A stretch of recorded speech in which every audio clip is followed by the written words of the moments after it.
സ്നേഹമുള്ള സഹോദരങ്ങളെ, ഇതാ ഈ ഡിസംബറിൻ്റെ തണുത്ത ദിവസങ്ങളിൽ വിശുദ്ധിയുടെ മുഖവുമായി ഒരു ക്രിസ്മസ് കൂടി കടന്നു വന്നിരിക്കുന്നു.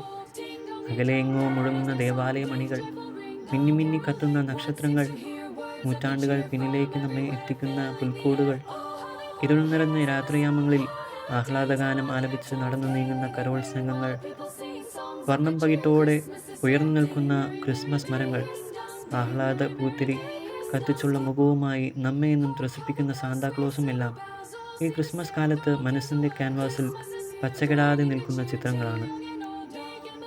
ഈ ചിന്തകളൊക്കെ എന്നും നമ്മുടെ മനസ്സുകളിൽ ഉൾക്കൊണ്ട് ഈ ക്രിസ്മസ് കാലത്ത് നമ്മുടെ ഹൃദയങ്ങളിലും ഒരു ആത്മീയ പുൽക്കൂട് ഒരുക്കി ഈശോയെ നമ്മുടെ ഹൃദയങ്ങളിലേക്ക് സ്വീകരിക്കാം.